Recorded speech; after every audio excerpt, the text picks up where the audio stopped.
On this episode of Narcissist Apocalypse, we talk with a survivor named Bernadette. And Bernadette was in a toxic relationship with a possessive narcissist. It's a story of sexual abuse, superficiality, extreme withdrawal, and semantics.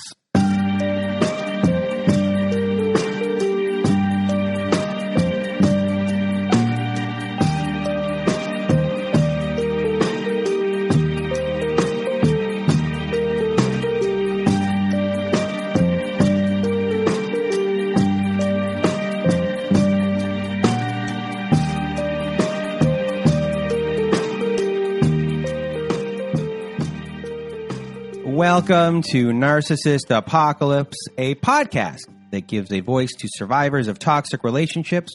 I am Brandon Chadwick, but my friends call me Chad, and thanks for tuning into this episode. So what is a narcissist, you may ask? Well, for the purposes of this podcast, we refer to a narcissist as anyone who has displayed a pattern of behavior that shows a limited capacity to appreciate others' perspective. It is that simple.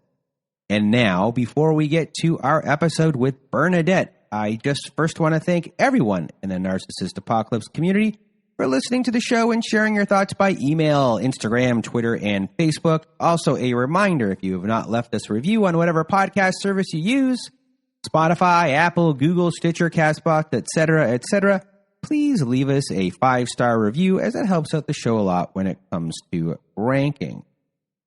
Now, if you have not been to our website recently, please do go there if you want to be part of our show at narcissistapocalypse.com. At the top of the page, there's a button that says Guest Form. Click on that button, takes you to a guest form, you fill it out, and away we will go on the process from there. But another way to be part of our show is to be on our Letters to Our Narcissist compilation episode. You can also go to narcissistapocalypse.com.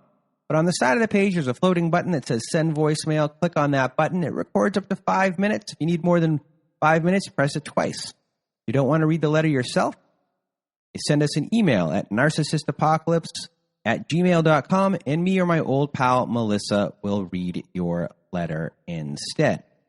Now, also at our website, we are now offering high-conflict parenting courses at narcissistapocalypse.com/courses. Yes, we have now partnered with an online parenting company called Online Parenting, and many of the courses we are offering were created by Bill Eddy.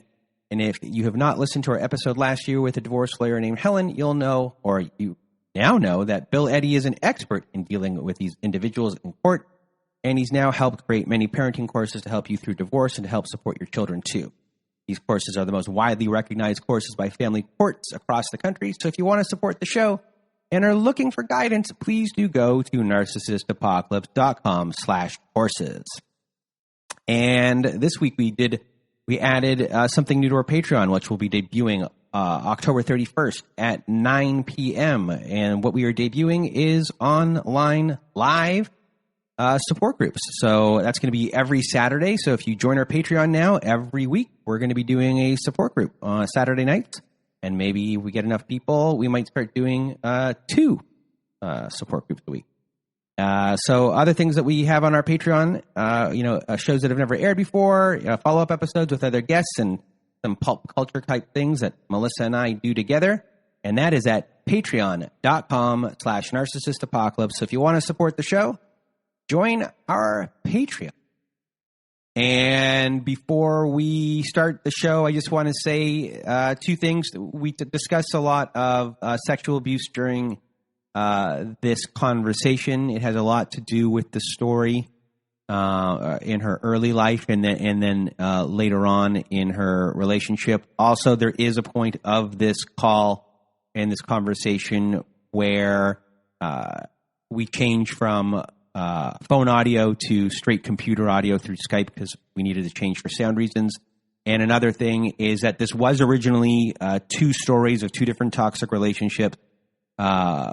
In here, we are only using one story here, and it's her second toxic relationship.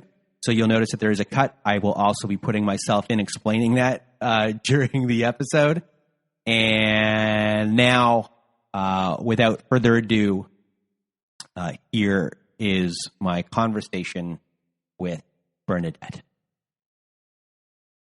Welcome to Narcissist Apocalypse, everyone. With me tonight, I have Bernadette. How are you? I'm doing well, thank you. I said tonight. I revealed that this was not during the day. I don't know what I'm thinking, and now I am rambling. So I'm going to get out of my way and your way. Bernadette, the floor is now yours. Yeah, thank you.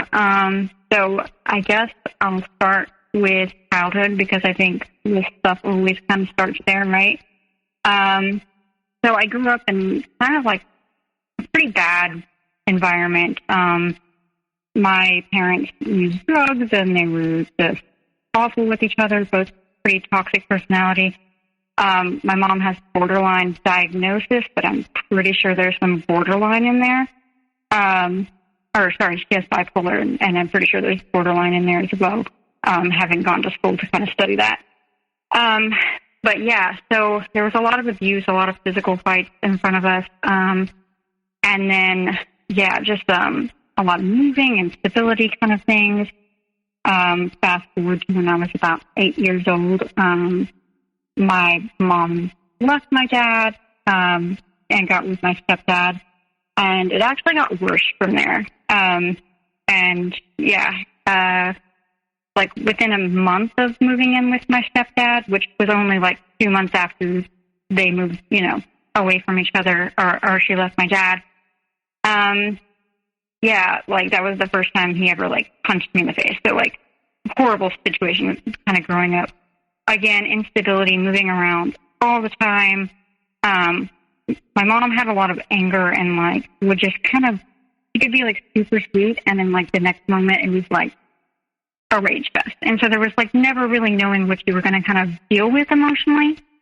And then on top of that, kind of just like earliest memory going back is, and I don't know how explicit you're comfortable with me sharing, but like I was being sexually, abused as a child by my brother, starting at like 4 or 5 on up until I was 15.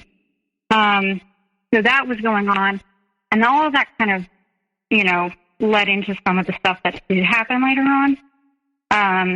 But yeah, so at 15 though, I did move out of my mom's house, and was like, I can't take this anymore. This environment is just horrible. Before then, I didn't even realize that it was wrong because it had always been the situation, and it was just like a youth pastor kind of was like found out about it, and she was like trying to get us out of the situation legally, but as things often go, it was just not working.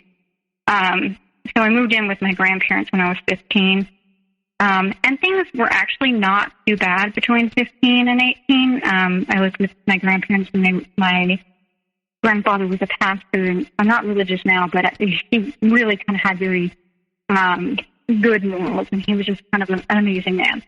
He took care of me until I was 18. But they didn't really have the money to put me through college, and of course I wasn't getting that from like my family life. So I joined the military, the Navy specifically. After boot camp, I went to my training school, and that's the first time ever that I ever had a romantic relationship. And that was pretty kind of much the whirlwind in the sense that, like, the first relationship, even though I was 18, it had that, like, high school relationship feel to it. We got engaged, and then I got pregnant, and he kind of ended the relationship, like, a week later. And, I didn't talk to him, like, he had the phone call where he ended things, and I didn't talk to him again until my son was a year old. Actually, like, right before his, like, first year birthday. But so I kind of took this, like, hiatus from dating at that point, and I didn't date anyone until my final year of the military. And that's kind of when I got back in contact with who would be my husband, Narc one, if you will.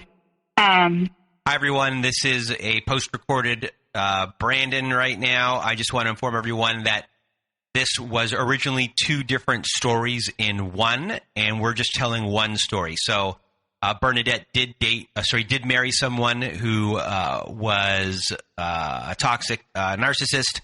She went through that relationship. It did not go well. And, now we're moving into toxic relationship with a narcissist number 2 right here. We also changed from going from a phone to going straight through the computer through Skype here. So there is a sound difference as well. And now, without further ado, we are about to continue our conversation. Yeah. So I was coming out of this abusive relationship and I didn't really take any time. And that's where I kind of led into me meeting my narc. Originally I wasn't even intending to meet anyone serious. I was just kind of looking to have some physical fun, if you will.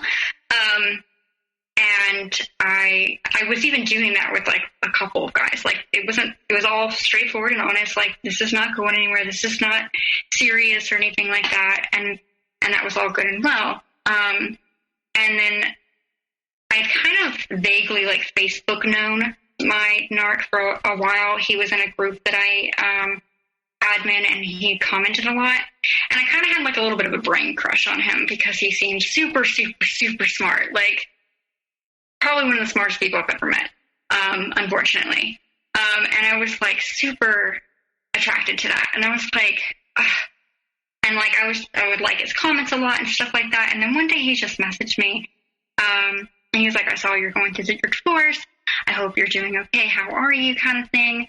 And I was like, oh, well, I'm doing well. And then I wanted to keep the conversation going because it kind of fizzled because I had a crush on this guy. And I was like, hey, I really noticed you like philosophy a lot. Do you have any good recommendations for any philosophy, reading or something like that? Super dumb, made a complete fool of myself. But he lists off 20 books that I'm never going to read. And I'm like, oh, I regret asking that question. And I was like, thanks. And then conversation fizzled off anyways. Couple months later, he reaches back out and he's like, hey, did you ever get a chance to read those books or any of those books? And I was like, oh, no, I haven't. But he kind of keeps coming in and out, hot and cold. He'll have a good conversation with me about basically nothing. And then he kind of just disappears. And I'm like, oh, I thought he was actually going to make conversation or something, maybe I thought he was maybe interested, but it definitely fizzled out at intellectual conversation kind of thing about the group or about, this political figure, that political figure, just generic conversation. And I was like, I really thought this guy was going to make a move. Maybe I was wrong. And so being, my job and what it is, I'm kind of like, you know what, girls can make moves too. And so the next time he kind of reached out and he's like, if he read any of those political things, I was like, to be honest, it wasn't political things, it was philosophy. And I was like, to be honest, I have no real interest in philosophy other than just debate. And I did not get a chance to read that. I was really just hoping to kind of get to talk to you more. And he was like, oh, really? Well, why is that? And this is kind of when the charm gets heated up, super, super hot, and love bombing kind of kicks in. And he's like, and I was just like, well, I mean, I guess if I'm being honest, I kind of just think you're really a smart person, and I kind of was interested, and I've kind of developed a crush on you over the last couple weeks. And he was like, oh, really? Now that's interesting. And he didn't even say it like that.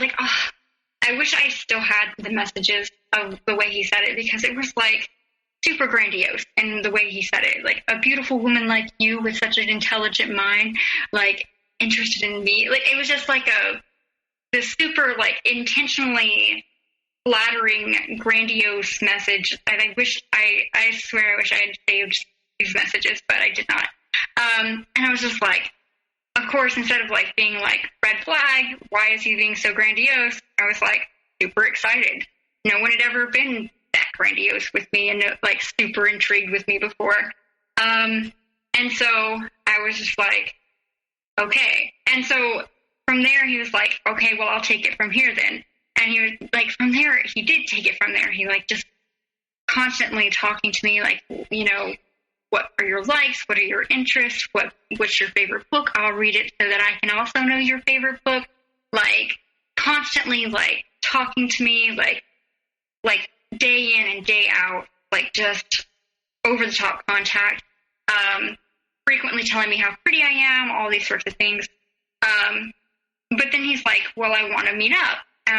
And so I'm out of my relationship with my ex, but because of financial reasons, we are still living together. And I was like, well, you can't come over, and I have the kids, and I'm working full-time at this point. And I was like, we'll have to just figure out our schedule, because our schedules are kind of blatantly opposite. I work nights usually after 8 o'clock, and he works days and gets, he gets off at 8 o'clock. So we have like almost blatantly opposite schedules. But one night, like, I'm like, well, I get off at, 2 a.m. At that time. And he was like, well, how about I just pick you up at 2 a.m. and there's not anything to do in our town at 2 a.m. But he's like, we can just drive around. I just want to see you in person. And at this point, this probably should have been a big red flag, but I was like, okay. And then, like, when we meet up, he picks me up at 2 a.m. I get in the car, and it's just magical. Like, I don't know. He was sweeping compliments, grandiose, big gesture kind of things about how great I am, about how he's never seen anyone as beautiful as I am, and that he loves that he can have such intellectual communication with someone, that I'm so smart, like all of these kinds of things. But the red flag in this was he was like, I'm glad I finally got to meet you, because now I know that I can be in a relationship with you. And I was like, well, what does that mean? And he was like, well, because you're my type, you are skinny. And I was like, well, if I wasn't skinny, like, you would have just not dated me. And he was like, no, I only date skinny, beautiful women. And I was like, well, I don't know why. At the time, I thought that was, like, really flattering, right? Like, oh, I'm skinny and beautiful.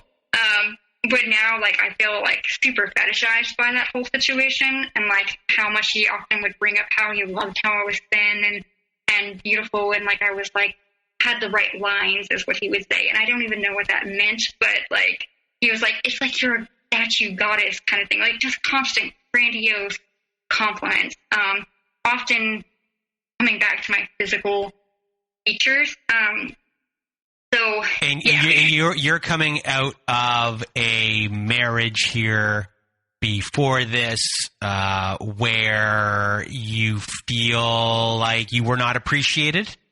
Yeah, I mean, I was constantly isolated and stonewalled in that previous relationship, and like, he never looked at me. He didn't want anything physical or anything like that, and so I'm just kind of like, oh, this is nice, and we never really even talked in my marriage, like, and so, if we did talk, it was, like, very basic, like, here's the bills that need paid, what time do the kids need picked up from school kind of conversations, not, the kind of conversations that I enjoyed, which was political, socioeconomical kind of things, and he was just all over that.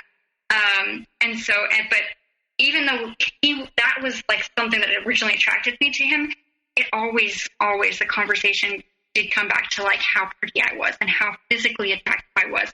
It felt very, in hindsight, more so than, like, at the time, but it felt very superficial and almost like I was kind of like a trophy, kind of thing. And I did find out later that, like, from his family when I met them, that I looked almost exactly like his ex-wife. And that, like, he had, like, this very specific, they have to be this way kind of thing. And physically appearing kind of thing. And it didn't bother me. Like, I was just like, oh, well, that means I live up to his standards. Like, this super intelligent, successful man thinks I'm gorgeous. Like, he owns his own company. I don't know how much money he had. He never really talked about it specifically, but he let it be known that he could afford to go and do whatever he wanted to do whenever he wanted to do it, kind of thing. So I don't know, details, but, like, he was definitely kind of grandiose in spending as well, and was just like, yeah, I'll do what I want, and I'll spend how I want to, and if I go out to dinner, I never go out to dinner unless I can order everything off the menu if I want to, kind of thing. Like, so he was definitely kind of flattered, and, like, took me on, like, some extravagant big dates, and just definitely that big love bombing. But even in that, go ahead. Sorry, did you feel like like this guy chose me? He could have had anyone, and I won this contest, even though there wasn't anyone there, but in your mind, like, this guy could have anyone, and here it is, like, I'm on this. You were put on a pedestal, and yeah. I mean, he had his own business. He had a college degree. I was working on my college degree at the time still, but I did not have a college degree. I was, by all intents and purposes, poor. Like, I was coming out of a course. Like, I had enough money to pay the bills, and that was it. And he was just showering me with, like, nice fancy dinners and hotel rooms and just, over the top. And it was like, wow, he could really be with someone far more in his league, and like, I'm not in his league, and yet he chose me anyways. I must be something more than I realized, kind of thing. Like, it definitely felt very flattered by the whole grandiosity of it. But even in that time period, like, doing what I do, I kind of saw things that were like problematic.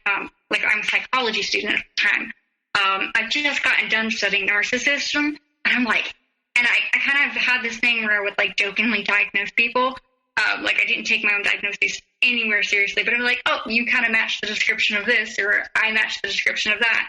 And, like, I was like, this guy fits narcissistic personality disorder to a T. Like, he would tell me I always see myself as the smartest man in any room.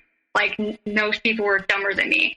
I'm super intelligent. He would tell me things like, I don't understand other people's feelings, like, they don't make sense to me, like, all the blaring red flags to anyone that actually studied it, like, to actually run. And I'm just like, okay, so maybe he is, but he likes me and he has the same political beliefs as me, so that must mean he's, like, a good guy, right? That was my mindset. Even very early on, I kind of start seeing some things, but I didn't know enough about narcissism to realize at that point that there's no such thing as a good narcissist. I kind of convinced myself that he was a narcissist that was doing good. And that's kind of what was my mindset was very early on in the relationship. Our second date, we somehow ended up at a hotel.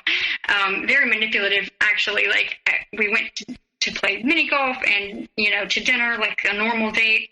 And then he kind of says, I really enjoyed spending so much time with you. I hate to go home this early. And he was like, but it's late and there's nothing open in town and I don't want to sit and drive. I would really love it if we just could get a hotel and just sit and talk. We don't have to do anything physical. And I'm like, super, like, my brain's like, don't do that. Don't do that. Don't do that. But, like, he's just really putting on the flattery and the charm and he's like, I promise nothing will happen if you don't want it to happen. I'll keep my hands to myself. Like, the whole spiel. And it's definitely not what he actually intended and not what, of course, happened. And I was like, so I kind of went and I'm, like, trying to talk about our favorite philosophers. And I'm like, well, who's yours and why? And I'm telling who mine is. And as I'm doing so, he's just, like, physically touching all over me. And, like, and one thing led to another, of course. And we got, physically intimate that night. And then we were doing it, I did at least put up this boundary. I was like, okay, but no kink. Like, it has to be very vanilla if we're going to do this. Because we had talked about kink before, and that was something that I was interested in. It was something he was interested in. But I was, like, not with somebody that I barely know. And I, like, put up that boundary. And, of course, he was really, really bad at boundaries, especially sexual boundaries. Like, no matter what boundary I put up, it came down within 30 minutes. I swear. So, initially, we do just have very vanilla sex. Can I say sex? I don't know. Yeah. Okay. And then, so we have this very vanilla sex, and it's amazing. I mean, he's very giving this time. I say this time because it will be the last time. He's very, attentive and caring and kind. And I'm like, oh, this is amazing. And then it kind of gets late. And I was like, probably should go home. You have to work tomorrow. I have to get home and get my kids on the bus. My ex-husband is still there. He's, they're not alone, but it's always been my responsibility to kind of manage the children. And he was like, well, I'll just take you back extra early in the morning, and then go change my clothes and go to work. And he's like, I'm the boss. Who's going to be mad, kind of thing. So I was like, okay, we go to sleep. And then in the middle of the night, he woke me up, basically practically having sex with me before I was even awake. Another big red flag that I just kind of like whooshed right over my head. And he kind of really kind of implemented that kink into it. And like, while, in that intimate moment, while involved in kink, he said, tell me that you're mine and that you belong to me. And thinking it was kind of a kink thing, I went along with it, even though I said no kink thing to begin with, and it was like, I'm yours. Probably the most forgettable statement I've ever made in my life, because he then held that statement over my head for the next 6 months of our relationship. So fasting forward a little bit, things get super heated, super fast. I think by 2 weeks, we dropped the L word. He had given me fancy jewelry and was like, this is a symbol. I want you to always wear it. This shows that you are mine. And I want everyone to know that you belong to me. Like, I was always a possession. I was always this thing for him to show off kind of thing. And I don't know why I didn't see it, but I just didn't. So bear in mind, I'm working full time. I'm the only source of income in my household. I have 3 kids. They're at home. And I have limited time, and our schedules kind of clash. And he's like, constantly like, hey, I want to see you again. I want to see you again. I want to see you again. When can I see you again? And I'm like, well, I have to do this. I'll be able to see you on the weekends. But that was never enough for him. It was always, when can I see you next? And, I would set boundaries, like, we see each other on Sundays and spend the whole weekend together every other weekend kind of thing was the arrangement. And then on Wednesday nights, we had a date too. So it's not like we were never seeing each other. We were 2 weeks in, seeing each other 3 times a week kind of thing, right? And spending entire weekends together every other weekend. That's a lot. That's a lot in my mind. Yeah, it was. But I was constantly getting like this, like, I never get to see you. Why aren't you ever spending time with me? Like, I want to spend time with somebody. And if I'm in a relationship, I feel like I should be able to see them more often. Kind of thing, and just like constantly making me feel like super just awful that I couldn't give more. Mind you, like, it was always had to be on his terms. Like, he has 2 children of his own, and he never would like, put his children with a sitter or something, or with his family, and like, come on a night where he had his kids. But I was always expected to kind of get a sitter or drop everything I was doing to make sure that I could come hang out with him when it was convenient for him. Like, he had 30 minutes free, and he was like, hey, like, I want to come hang out with you. Like, I had to figure out a way, whether I was working. I mean, luckily I made my own schedule and I could like move things around, but it's not looking great to the boss kind of thing, right? Fortunately, I guess I'm good enough at my job that they didn't say anything, and they had pretty lax policies, but it was just constantly like begrudging me. At first it was just kind of like a, you never have time for me, we never see each other kind of thing. But over time that actually got like a lot more intense. So kind of coming into like October, our group has this big Halloween party that we throw every year. Because it's a Facebook group, but it's actually a social group that meets up and it has outings and things like that. And so he gets really excited because he's like, oh, I get to show you off as mine. I get to like, it's like going to prom and I have the prettiest girl on my arm kind of thing. It was the way he kind of put it. And I was excited too because I was like, oh, I really like this guy. He's smart. He's, charming and At that point, I was still kind of feeling pretty low bummed, even though like there were these red flags and these like constant tension with me not being able to do enough to meet his needs, particularly physically. Like he constantly wanted to be having sex. Like we were together, even if like we had an agreement that on our Sunday date there would be no sex. We would just spend time together. But like quickly that just kind of like got completely thrown out the window. And he kind of like, I would get manipulated into doing things. Like one time I found out after that this was a manipulative thing. I just like went along with it. We had started kissing at a park and I was like, I'm not doing anything at a park, because he was obviously making moves to fool around. I was like, there's no way that I'm doing somewhere where kids could pop up. It was a rainy day. There probably wouldn't have been any kids, but I was just like, hard boundary. No way. He kept pushing, and then finally, like, he gave up and, like, kind of got frustrated and mad at me. And anytime I would turn him down sexually, I would kind of get huffy to silent treatment kind of treatment until I gave in and, you know, did stuff. But he drove to this graveyard, and there was no one there. It was a rainy day, and we did stuff there. And then he kind of tells me, like, the next day, he was like, I've always wanted to do things in a graveyard. I went there because I was hoping that we could do stuff, or hoping that I could kind of get you to do stuff kind of thing. And even when we had gone, I was like, I don't know. Like, I feel uncomfortable. We're in public. Yeah, that seems, and it's just kind of like a constant wearing down of things. You know, I never get to see you. Why are you always turning me down? Like, we don't spend enough time together as it is. Like, anytime those sorts of things would happen, he kind of like, I got guilted.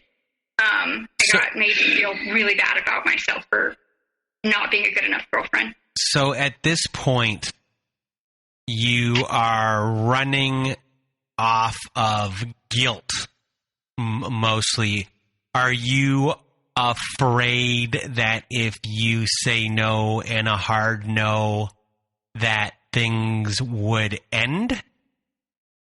I mean, I definitely think there was a fear of things ending, because, like, it was never, like, said, but it was kind of like, you know, I'm, like, this great guy for you, and, you know, I actually had doubts in the back of my mind, but it was like I was never really allowed to think them. I mean, without a lot of guilt of even thinking them, because he would kind of make it very clear that, you know, we were supposed to be getting married, and he did me the favor of introducing me to his family, which was a big deal because that made, you know, me part of his family, and family was the most important thing, and I had to respect that. And, like, you know, he's made this huge sacrifice, and so I need to, like, make sure that I don't ruin that sacrifice in some way. And so I had to always be presented in a certain way to his family. I had to dress a certain way when I was around his family and speak a certain way. I had to avoid any conflict with them. Like, I had to be like. So when he's not around, are you feeling anxious, even though he's not there, about things that you should be doing? Or are you trying to maybe be proactive so guilt doesn't even come up because you've already maybe taken care of what you might be guilted for? So the main thing I was always guilted for was just not spending enough time with him. So I was constantly cutting my shifts, or I was, you know, actually causing fights with my already really abusive ex. Not like me causing the fights, but like leading to fights because I would be like, hey, I have to go out, you know, on Tuesday night or whatever. It would just make him angry. And not to defend my abusive ex, but I mean, he had a point. Like, in hindsight, like, I was sacrificing way too much to this relationship. And I was finding, like, moments when the kids would be in bed that I could escape, or, you know, like ways that I could make sure that we could see each other more, so that he wouldn't be mad at me for not spending enough time with him. I was moving my schedule around all the time. I was, like, going without sleep, a lot of going without sleep. I was working 6 days a week, and I was utterly exhausted from just trying to move things around. And at this point, I didn't even realize it was, I mean, I had some doubts too. Whenever I was, like, away from him, my brain would clear up a little bit, and it would be like, what is going on here? Something about this does not seem right. But I was just like, well, I mean, I don't know that that's not the case. I'm probably just feeling a little bit uncomfortable from having coming out of this last relationship, and I'm placing that on him, and I don't need to do that. I need to just enjoy this moment. He's a really great guy. He's really smart. He's, really successful, and he really cares about me. He tells me all the time how beautiful I am and how important I am. So I'm trying to make sure that I'm avoiding kind of things going back at this point, and making sure that I'm respecting that he made me part of his family by introducing me to his family.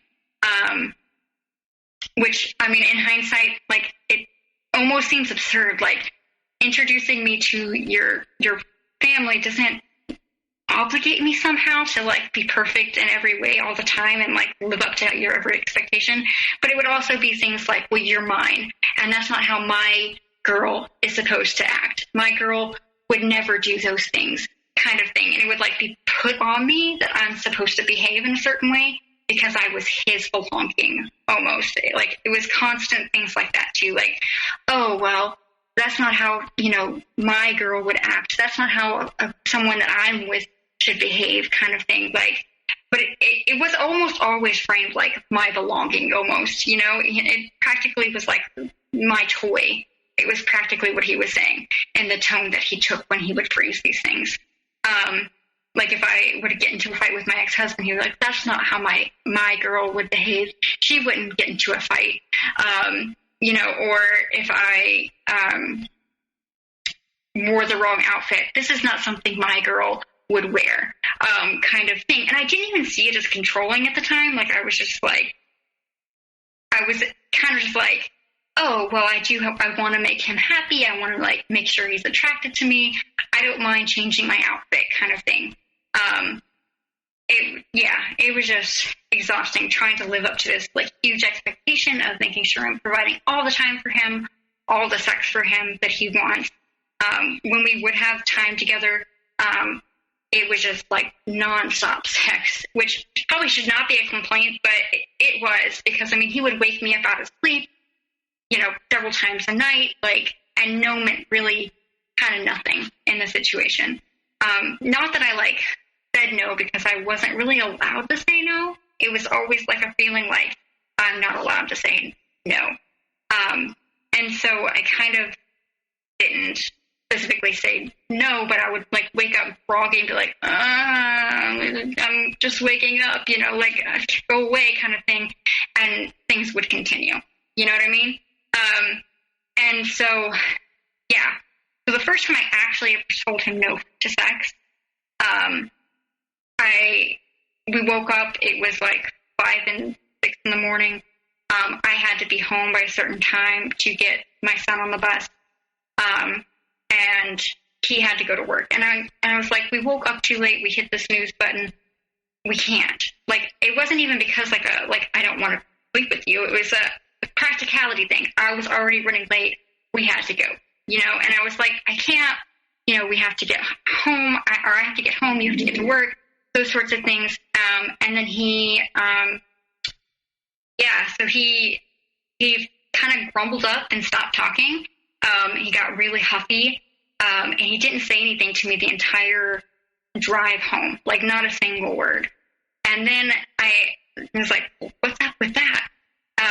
I didn't even really think about it. And then, like, when I got home, I told him that I had a great weekend, and I love spending time with him, something like that. And then he didn't message me back, which was unusual because he, like, constantly texted me.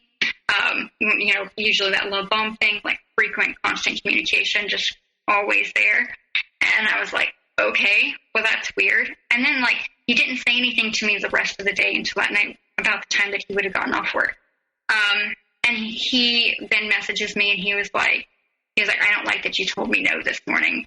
And I was like, I'm really sorry. I was just trying to be practical. And he was just like, we never get to see each other anyways, right? Which wasn't even true. I mean, like, we were frequently seeing each other, but he was like, you're because of you and your situation, we'll never get to see each other. And we're like, this is not the relationship that I would want. And, put me in this place, like, essentially telling me, like, if this doesn't get better, if you ever say no again, kind of thing, that then I'm going to end things. And I was like, okay, I understand. I'm so sorry. I understand that things are hard.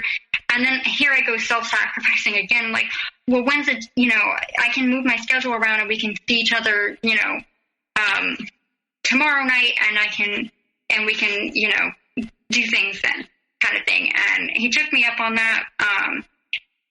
But it was still just constantly like I had to give. I had to move things around. I had to like find ways to mitigate damage.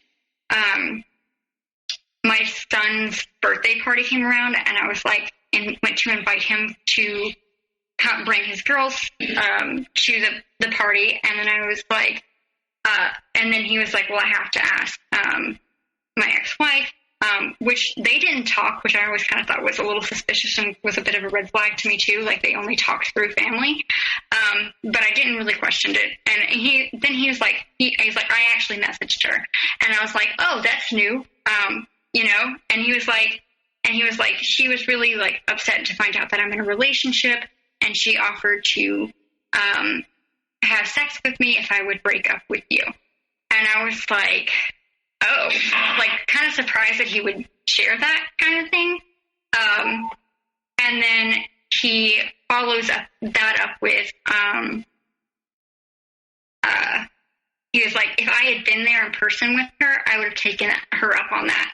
And I'm like, wait, what? You're supposed to love me. We're in a relationship. Like, I thought things were perfect. I'm a member of your family. I'm doing everything that I'm supposed to be doing. And I'm like, I didn't even say anything. I just started crying. And he was like, he got mad. He blew up on me, and he was like, how dare you get upset? Like, when I'm being honest with you and I'm telling you the truth, like, that's what we're supposed to do in relationships, is tell each other the truth.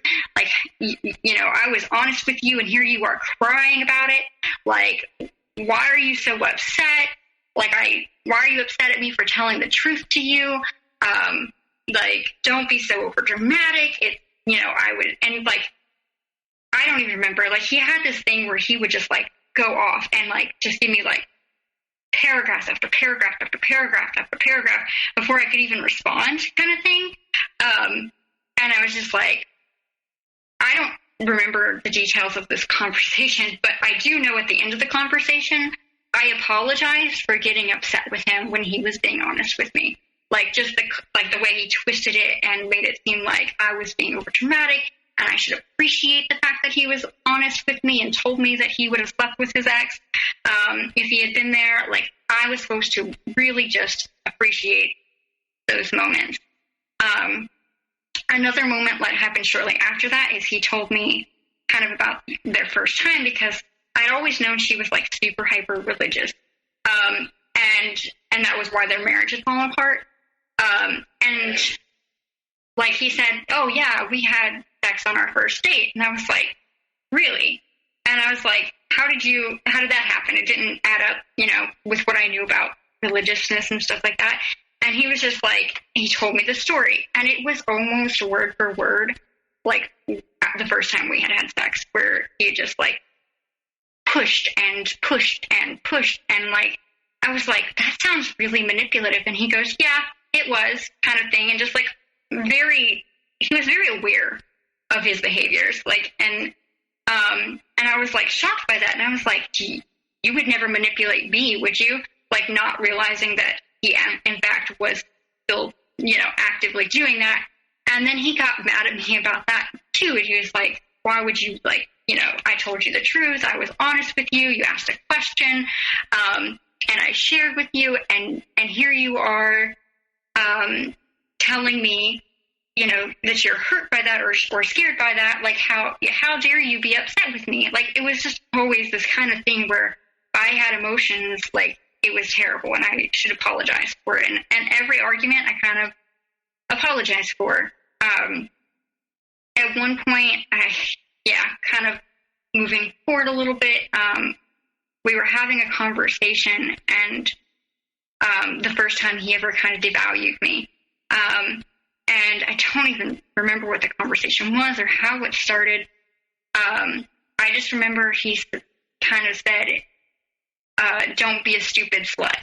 And I was like, whoa, that's not okay. And I was like, yeah, you shouldn't call me that. And like, we got into like this huge thing, but like, as always, he kind of twisted it and manipulated it. And he was just like, I don't know why you're getting so upset about this. I don't know why you're so worked up about it. It's just a comment. It's just a name.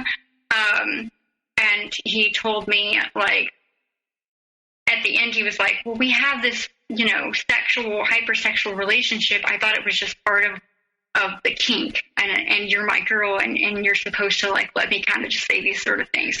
And that was kind of, I was just utterly blown away. And then I was like, I'm sorry. I'm sorry I got upset. I just really took it as really like you calling me names, and I didn't like it and didn't appreciate it. I'm sorry that I caused an argument. Was the end of that conversation. I mean, after a lot of like words were had kind of in between. So yeah, so this relationship got really, really toxic, really fast. There were a lot of little moments where he would call me names or accuse me of things. And he would use semantics as his favorite way of kind of manipulating things. Like if I said, you know, I don't use, like, for an example, I told him once, I don't use Snapchat very much, because I don't. And I was like, I don't really talk to very many people on there. I don't have a whole lot of friends on there, and friends I do have don't really use it. And then one day, like, he was holding my phone and my Snapchat went off. And then he was like, I thought you said you don't use Snapchat very much. And I was like, well, I don't. Like, there's like one person that every great once in a while messages me. And he was like, well, how is that not very much if they, you know, message you and they talk to you and you said you don't really use it?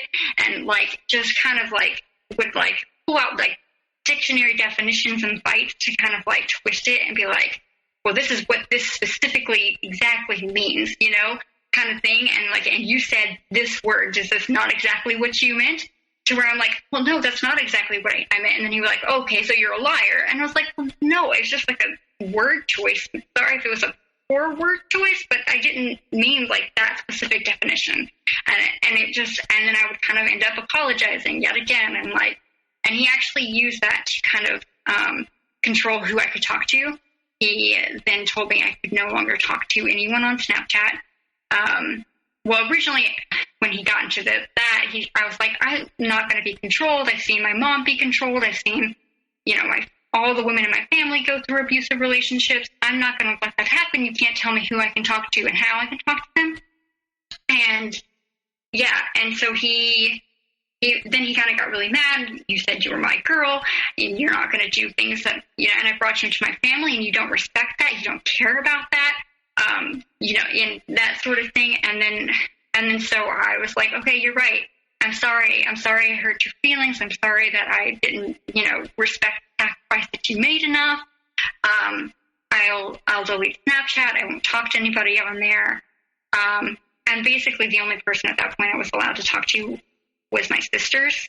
I mean, I still admin this big group, so I've, you know, had social interactions in like a vague way, but not like, I wasn't allowed direct communication with anyone other than my sisters. I lived with my ex-husband, but he encouraged me not to talk to my ex-husband. And I was allowed to talk to his family. So that, I mean, it kind of got to that point where I was only allowed to talk to certain people. And even still, I didn't quite call it enough at that point. I was like, you know, he said he loved me. He said he wanted to build a life with me. He said he practically sees me as his wife right now. And he wants to move in together. Like, all of these things is I'm rationalizing what's going on. Like, yes, it's a little bit bad, but this is my fault because I'm creating this tension because, you know, we can't hang out all the time and I'm not spending enough time with him. So I'm just kind of like defending some of his behaviors as him being upset because of what I'm doing. It's my fault. I brought this all on.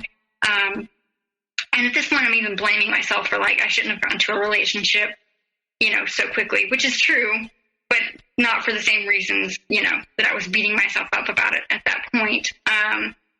And yeah, so on one weekend, kind of early March time, well, no, it wasn't quite March, it was February. Yeah, I think like 2019. we get together and he's like, okay, we're going to take this big fancy trip. We're going to go get a cabin in the woods. It's just going to be the two of us. It's going to be super great. So we get to the cabin and we, are there, and we basically just physically intimate the whole time. No sleep is had, because it's never had when we're together. It's constant, like I'm expected to be on the go and ready for sex at all points in time. And at this point, I'm terrified to say no. And I'm like, just kind of go with it. It's fine. Why would I even really mind? Sex is good, right? So why am I going to complain, kind of thing? Even though I'm exhausted, I'm just physically exhausted. We'd gone to a party and I fell asleep at the party, kind of exhausted. But so we didn't go to sleep till 4 a.m. Or something like that night, and then got up at 8. But then normally this is the day that I would go home, but we wanted to spend a little bit more time together before I did. And so we go back to his house, and he actually lives with his family. All his family live in a basically little commune of houses next to each other, and he lives in the house with his mother, because his reasoning, he said, was because even though he makes all this money, is because he still pays for his ex-wife's house, and he didn't want to have to pay a mortgage, basically, second mortgage, while still paying for that one. And so that was fine. The rule was we just would never be intimate there. Because the first conversation I ever had with his mother, she was like, I still view him as a virgin. And we both knew she was kind of kidding, because obviously he has kids, so not the case. But, clearly she did not want to hear about or know about any physical intimacy. And I really went out of my way to respect that, because it was his mom and his family was important, family first. And I can't do anything to damage that relationship, because if I damage that relationship with his family, I could be in trouble, because I have to constantly be showing them this lady, sophisticated persona. I was supposed to be kind of basically a lady in the street, freak in the sheet, if you will, thing for him. This little plaything that he could use how he wanted in whatever situation that he wanted. We get back to his mom's house, and usually we sit and talk to his mom for a little bit, and we did for a few minutes, but then he got up and he's like, I'm going to my room. And I was like, I think I'm going to go with you, because I'm so tired. All I want in the whole wide world is just an hour of sleep at this point.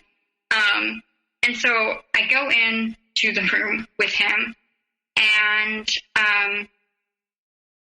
we're laying down, and almost immediately, he starts fondling me and trying to take my clothes off and basically initiate sex. And I was like, no. This was kind of in my mind on the hard boundary. I was not having sex in his mom's house. And I was like, no. And he was like, come on, Bernadette, I will, you want to, you're my girl. You're supposed to do what I want. Just kind of egging me on and begging kind of thing. And I'm just like, no.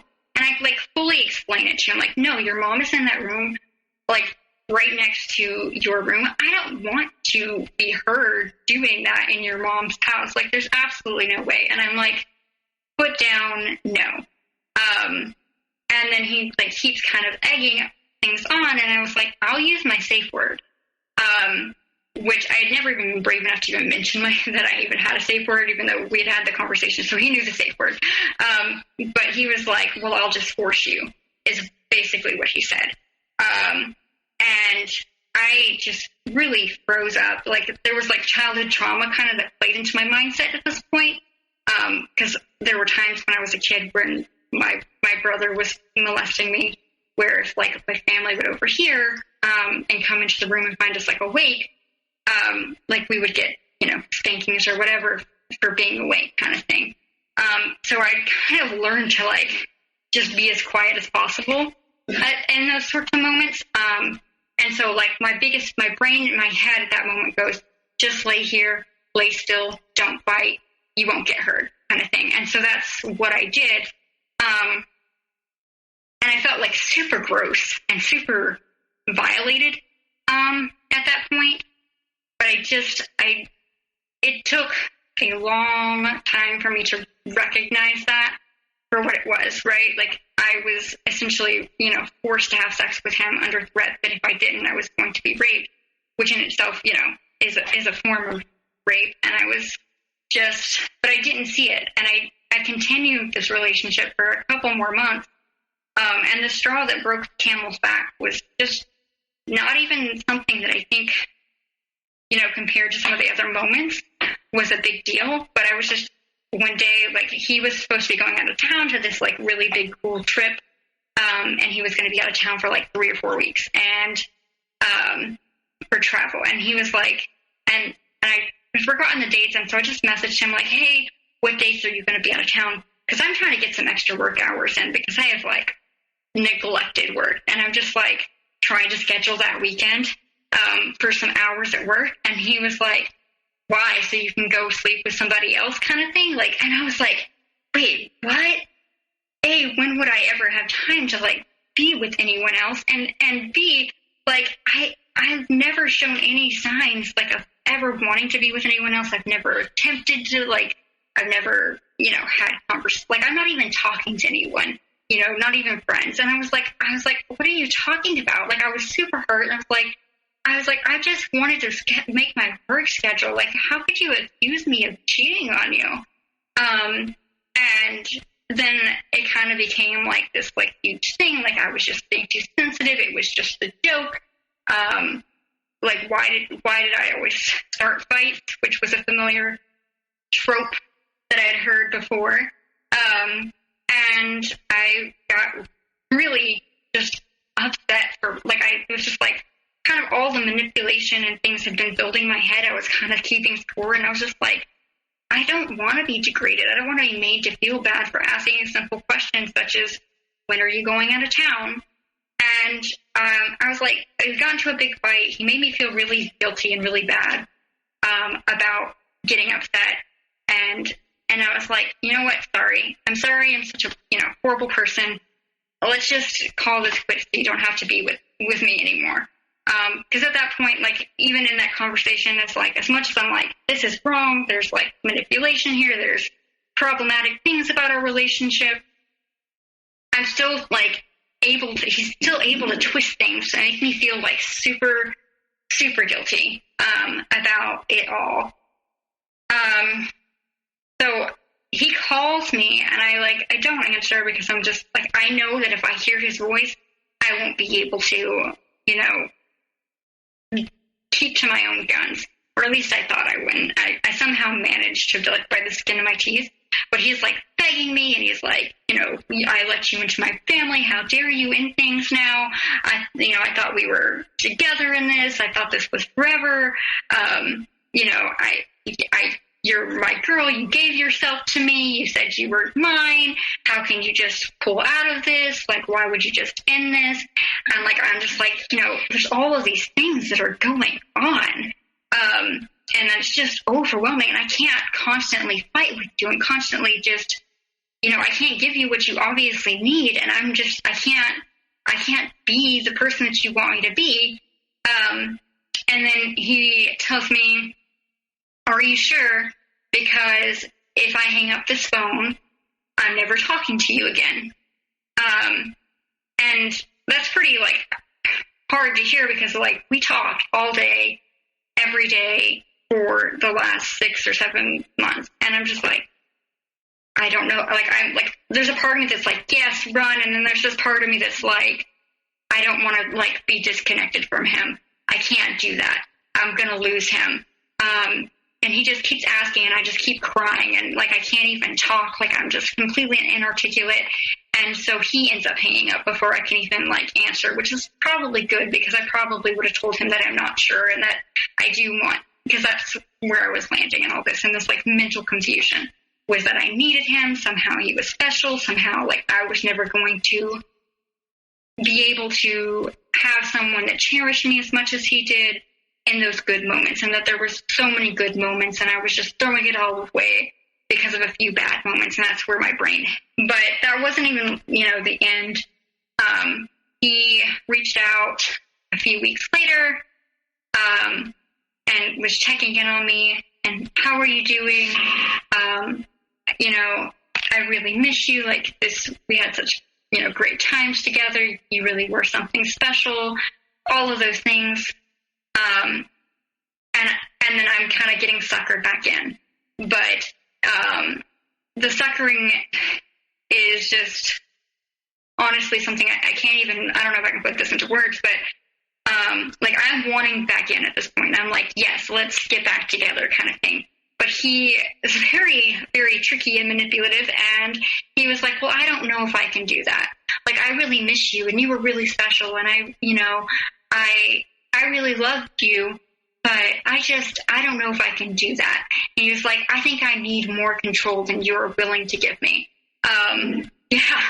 And I was like, well, naive, dumb me at this point. It's like, well, what do you need? What kind of control? I'm willing to try. Like, I'll give you what you want. Do you want to make my dietary schedule? Like, you can make my dietary schedule. Do you want to make my work schedule? I will do it to get back into this relationship. Like, I'm basically begging and pleading and just willing to he did. He was like, yeah, I mean, that's what I want, but I don't think you can give that to me. And he's just twisting it, seeing how much he can kind of get me to give up. And he's like, and testing me. And he was like, well, we'll just see when I get back from my trip how things go. So in a way, that possibility of breaking up for good was a hard withdrawal of drugs, going no turkey, and then your response to that, I use the term jonesing. I don't know if that's just a family thing or a thing with my friends. Yeah, I've heard the term, yeah. But it had a reaction in you where you wanted, you were jonesing so bad that you would do anything to get it back. And that in this way, it was giving up all of your freedom.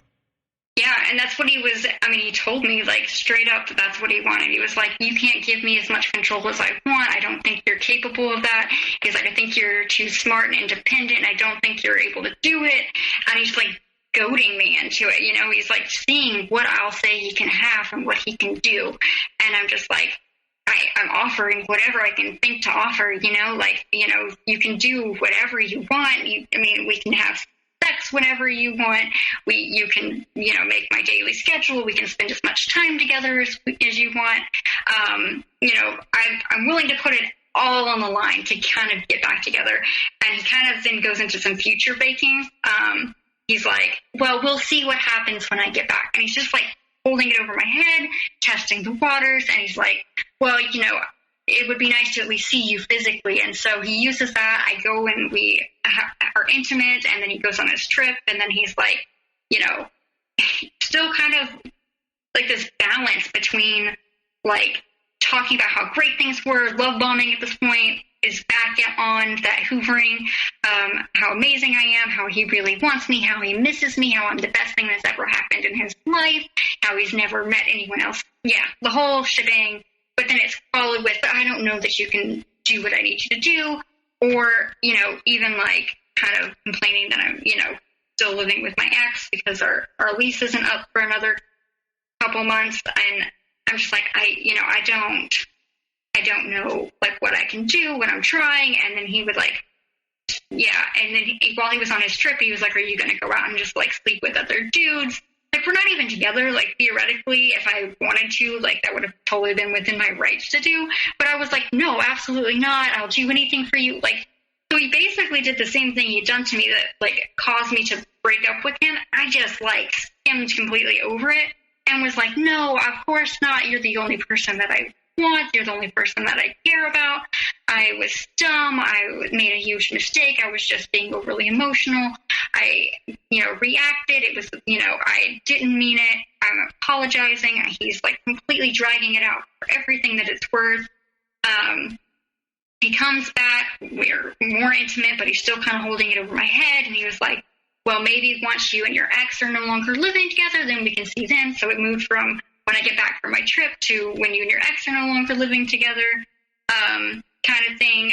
So, yeah, I mean, it keeps going. It's like a constant thing of, and like I'm giving up things. Like I'm still going to meet up with him. I'm going to like have sex with him. He's getting everything that he could want out of the situation at this point, but I'm not intelligent enough to have seen it to like say, oh, you know what? He's like using the situation to be able to get all the perks that he liked before without, any of the strings attached. He's faking me out, keeping me and I'm telling him like, you can sleep with other women. I won't sleep with other men. Like you can do whatever you want.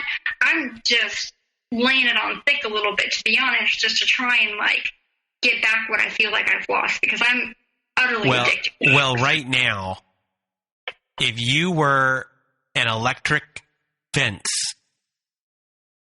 he knows exactly where the electrical box is to shut the electricity off completely and walk through at any time he wants to. He's learned, the whole setup of everything that happened, that withdrawal for you was just massive. And who knows if that even took him by surprise of how well that withdrawal worked in that sense. But at that point, you had zero control, like none anymore. Mm-hmm. Like he was able to pull whatever lever he wanted to or needed to, and knew exactly at that point all of the levers that he had and what each one of them did. Yeah. I mean, he got me to do things that like I never thought I would do. Like there was like this whole thing that with my ex-husband, where my ex-husband told me that he had the neighbors watching me, and that if anyone else besides me or the kids ever went in the house, that he would basically take the kids away from me. And I don't know, I believed him for whatever reason, kind of thing. And so like that was something my ex always wanted, was like to be able to come visit me in my home. And despite like this big thing that I'm like scared to do, and I actually even invited him into the house, taking that huge risk, like with my kids. Not that I think my ex had a whole lot of leverage now that I'm out of that situation, but at the time I was scared about that. And I was like, well, I'm sure that, like the neighbors can't possibly see everything, kind of thing.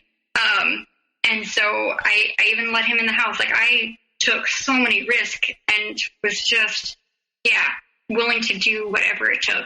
And he knew, and he definitely played it up. The only thing that kind of saved me out of this whole situation was just kind of an accident, if you will. So I was going to a social event for the club kind of thing that I adminned, that he was kind of hosting. It was like a philosophical debate group night. Like it was kind of casual. We sat around and drank beer and talked about whatever topic. So I went with him actually. And we're sitting around, we're talking, and like this other guy came, and this guy was kind of being like a little bit flirtatious and was, and I think he felt threatened by that.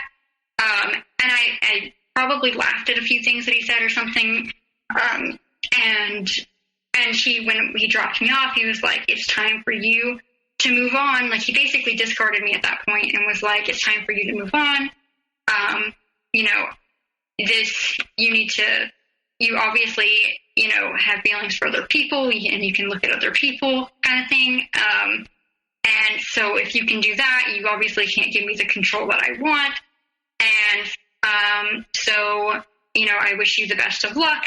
And dropped me off, kicked me out the car basically, and then blocked me, which was the best thing that he could have ever done for me, even though he did not know it at that time.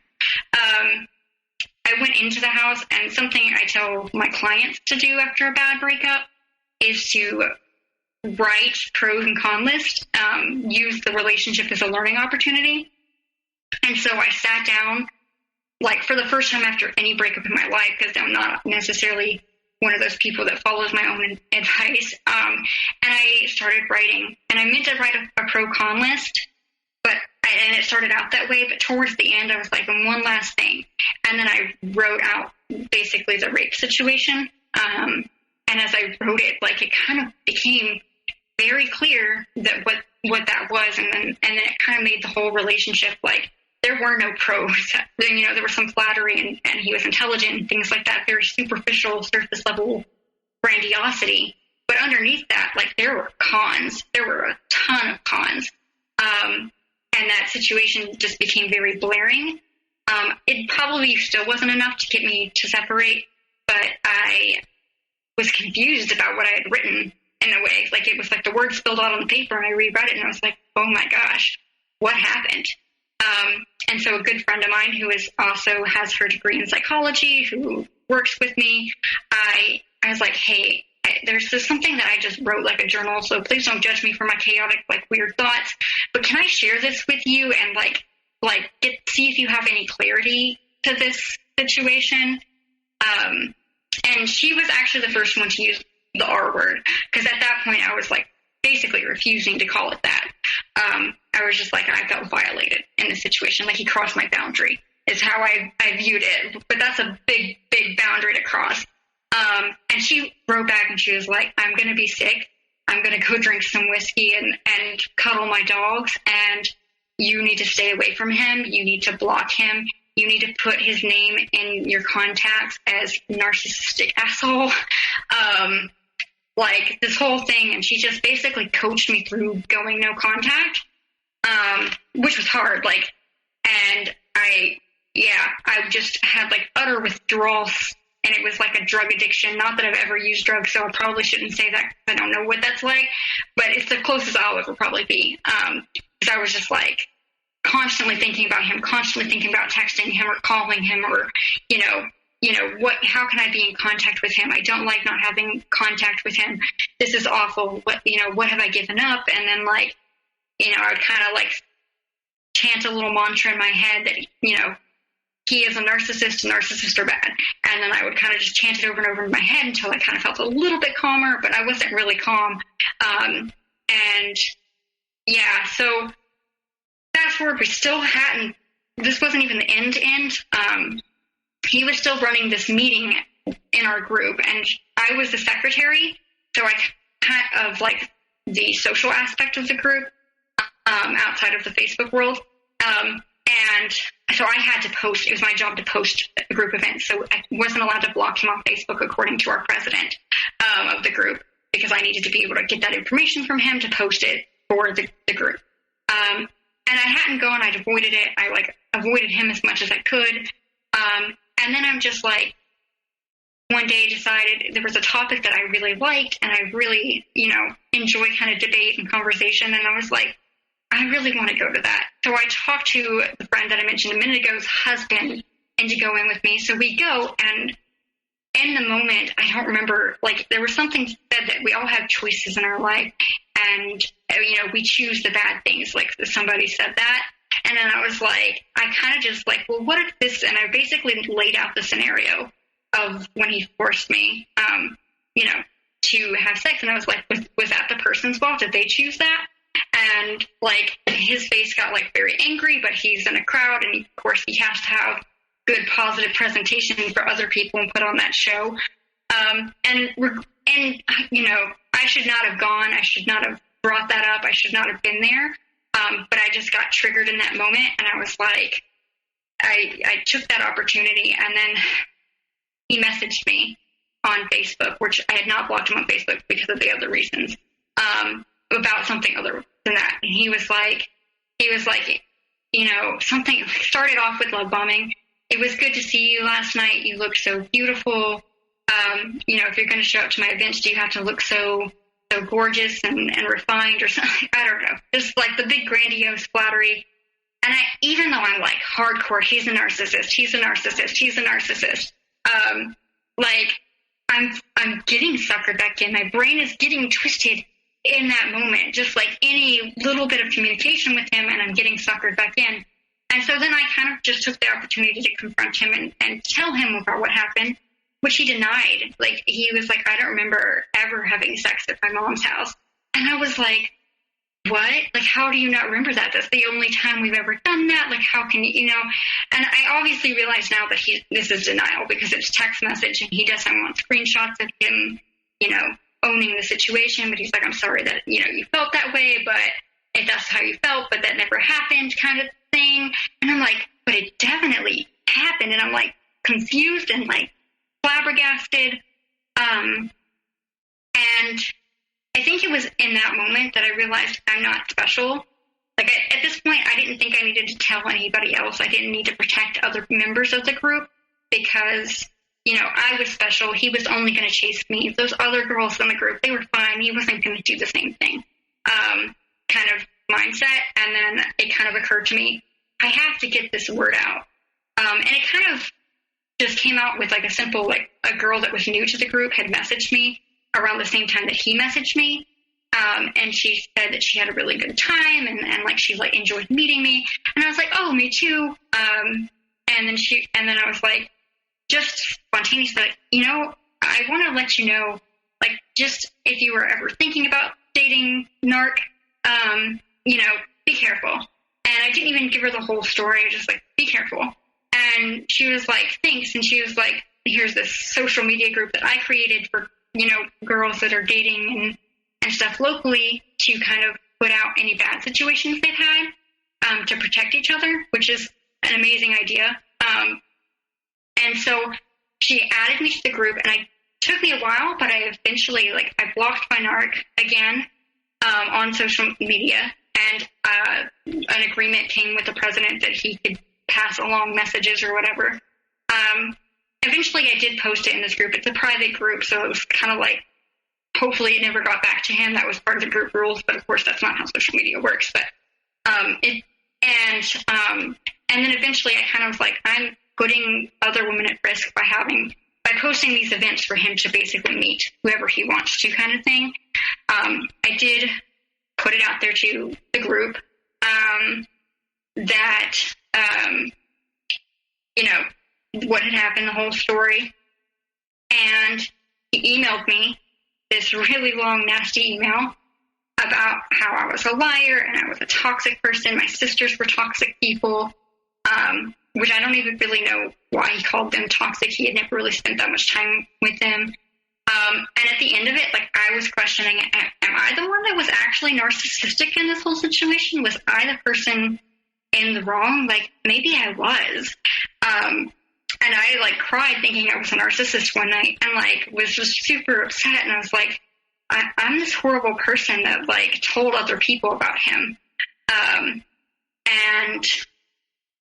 the friend who is the psychiatrist, one night she was I kind of told her about my concern, and she brings up the DSM because that's the kind of person she is. I absolutely love this person. And she's just she's not showing me, but she's just going through the DSM, and she's asking me questions basically. And she was like, you don't have any of the marks of a narcissist. She's like, maybe, a little bit of borderline, but not even enough to meet that diagnosis. You're being insane. She was more gentle than that, but she's definitely more rough than she would be with an actual client. And I was like, I kind of still struggle with that. I still kind of go back and forth sometimes. Maybe I was the one in the wrong in this whole situation. And but I haven't talked to him since June or July of last year, 2019. I did not date for 6 months. I just did all the things that I tell my clients to do.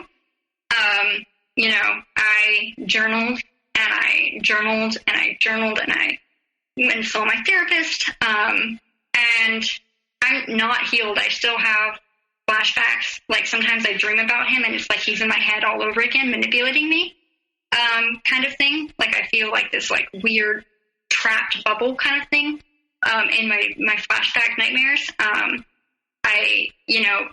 doing better in a lot of ways. am more aware of my codependency, and things so that I can kind of have a little bit more control over it. But yeah, I mean, it's been a long journey. Just a one quick question before I get into other stuff. A lot of people email me about dreams, and having their ex show up in their dreams, and it bothers them a lot because sometimes during your waking hours you're overthinking things, and now here you are trying to sleep in your moments of peace, and they end up in your dreams, and there's nothing you can do about that. I mean, you hear a lot of therapists say, like, in regular time, like, get them out of your head, and when you're in your waking state, that you have an opportunity to think about them or not think about them, but when you're asleep and you can't do anything about it and you're trapped in that, what does your therapist say about your dreams and how to deal with that, and maybe how it lessens over time? Yeah, so I mean, I've definitely been told that it lessens over time. I've been told to journal before sleep so I can kind of deal with those unconscious, thoughts before they kind of come up in the sleep time, when I'm not in control of what's being thought and said. Yeah, but it's really just kind of a time thing and a healing thing. It got so bad that, like, I was just, like, scared to sleep, and so I even was given medication to help with that. Like, that's pretty bad. Like, there was never any, like, physical fights with my narcissist, although he would do things during sex that were physical, but it was always under the guise that it was sex and kink, even though it wasn't things that we necessarily consented to. But yeah, I mean, I wish I had the answer on sleep, because, those things help a little bit, but that's like the hardest part to overcome, because you do have so little control in that area. And when it comes to your, I guess, PTSD and maybe the issues that you had previous to this relationship, what were, you said codependency. What are, I guess, like the biggest things that you need? Like, what is the first thing you need to work on in a list of probably, it sounds like a big list of things that you want to resolve before you get into your next relationship? Yeah. So I had to learn to be comfortable being alone and feel safe being alone again. Yeah, I was never okay with just being alone in the silence after, like, I came out of that silent part of my life. When I was in the military, I was always silent, and then I came out of that, and I was like, I didn't want to be silent. I always wanted to be around people, and I had to, like, learn to love myself and learn to be okay with me, with, even if I'm not this, like, perfect goddess that my narc made it sound like I was, like, that was okay. And I had to learn to, like, love who I am regardless, without anyone validating that. I had to learn to just be okay in the silence without having to drown it out, even with just a TV. Because if you have that tendency, you will cling to things that aren't good for you, right? Because that fear of being alone makes it seem like anything's better than that. But it's not. Being alone is much better than being controlled, being manipulated, being utterly exhausted and depressed and not even understanding why you're in that mental headspace. So, yeah. Does that answer the question? Yeah. And I guess, before we end off the show, what are the biggest words of advice you have for others that are going through the same thing, or words of wisdom? Yeah. So two things. Process your breakups before you start dating someone else. Allow yourself the time to deal with that, and deal with just being with yourself a little bit.